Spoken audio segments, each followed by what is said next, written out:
enchimento, né, e rendimento metálico. Agora vamos entrar na parte de projeto, né? O projeto de enchimento, né, se ele é ruim, né, então ele vai ter um maior retorno, né, retrabalho, custo energético, refugo, principalmente o refugo, né? Então, isso ocasiona um projeto ruim, né? E um bom projeto, né, ele vai reduzir a turbulência, vai evitar a oxidação, ele garante uma alimentação adequada. Esses são alguns pontos, né?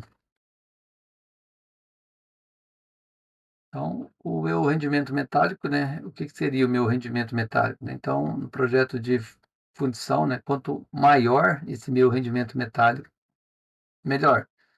Então, quer dizer que eu vou gastar menos canais, maçalotes para fazer uma maior quantidade de peças.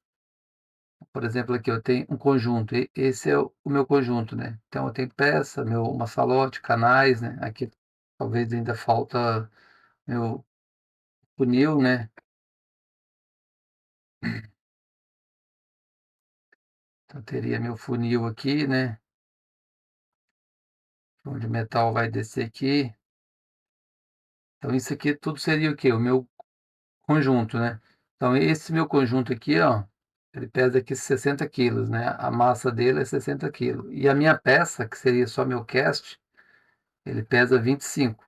No caso aqui eu só tenho uma peça, né. Então o que que seria o meu rendimento metálico? Seria o peso da minha peça, o 25 dividido por 60, né. Então eu tenho aqui o meu rendimento metálico de 41,66%. Então lembrando aqui, quanto maior, né, aqui é melhor, né. O ideal é 100%, mas é impossível, né, tu ter um sistema com 100% com sistema de alimentação, né. Alguns sistemas que não usam, que tipo, principalmente ferro fundido cinzento, né, peças mais leves, né, tu consegue um rendimento bem maior, né, da ordem de 80% até 90%, que tu trabalha só com os canais de enchimento e ataques, né. E aqui, né, esse 25 aqui, eu tenho uma cavidade somente, né, se eu tivesse 4 cavidades, eu teria que multiplicar por 4 aqui, né, e esse meu 60 eu deveria fazer a soma, né, de todo o meu conjunto, né, com as 4 cavidades, mais os meus canais e maçalote. Então esse é um conceito importante, né, de rendimento metálico, né, rendimento metalúrgico, né, das fundições, controla esse indicador, né, para ver como é que tá, né, o seu sistema de projeto. Como eu falei, quanto maior, melhor, né. Aqui, né, que eu comentei, né, que só é a minha peça final, né, meu sistema de canal completo, né. Então aqui eu vou ter minha peça final, e aqui um sistema, né, de moldagem, né, uma moldagem mais manual. Foi comentado lá de turbulência, né, só um adendo aqui sobre essa turbulência, a gente vai falar um pouco mais na frente, né. Então, alguns estudos, né, foram feitos pela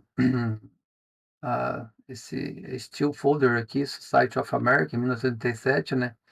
Eles analisaram 350 amostras, né, peças de aço, né, e demonstraram que 83% dos efeitos de fundição eram originados pela reoxidação, né.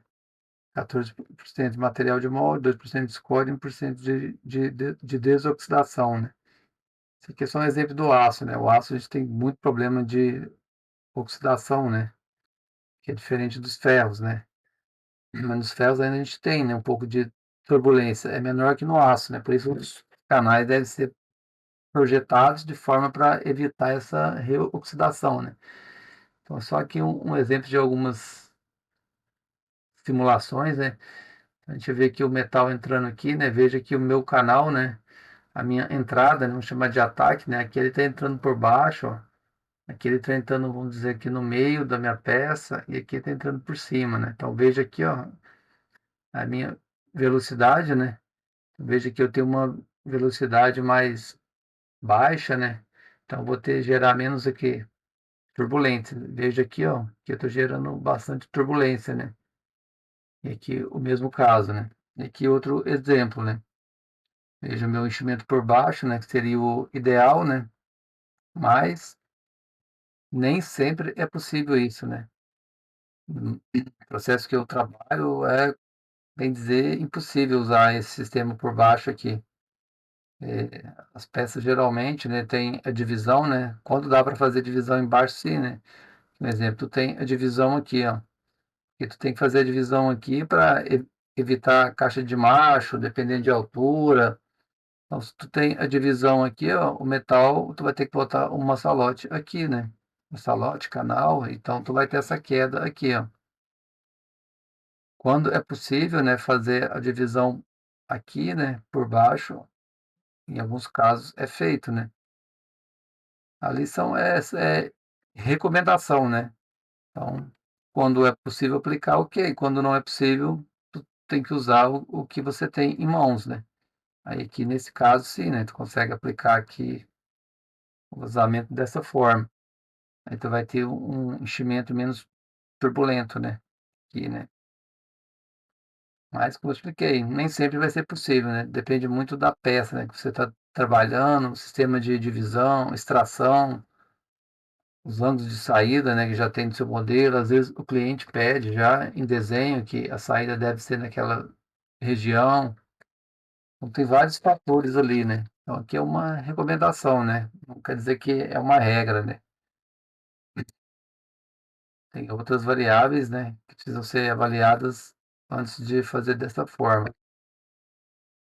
Aqui, né, tem só uma literatura, né, isso aqui são vídeos no YouTube que fala sobre essas 10 regras aqui, né, então ele comenta aqui da turbulência, né, estava comentando, né, e é utilizado, né, a literatura, né, que a velocidade, né, seja o que aqui, ó, 0,5 metros por segundo, né.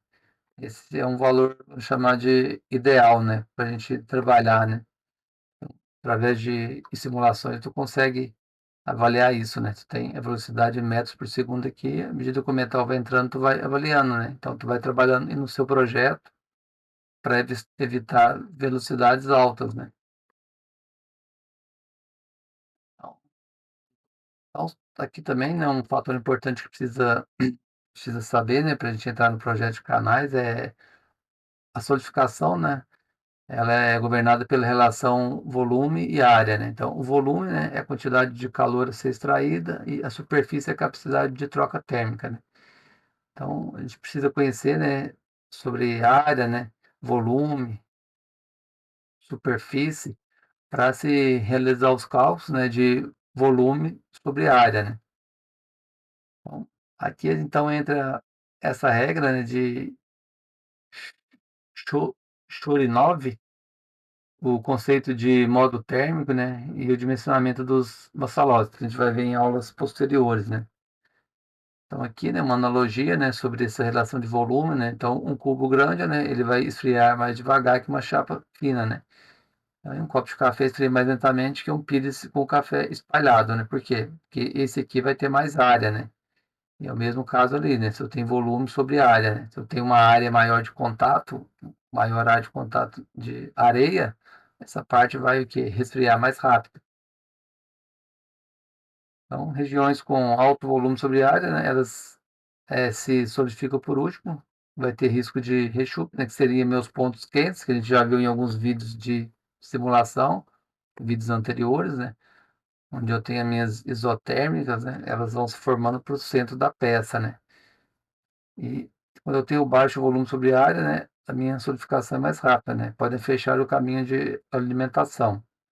Esse aqui nas extremidades, né, eu tenho uma solidificação bem rápida, né. Então, esse aqui que ele pode fechar, né, o caminho de alimentação, né, depende do meu intervalo também de solidificação, né, depende do perfil da peça, então são várias variáveis, né.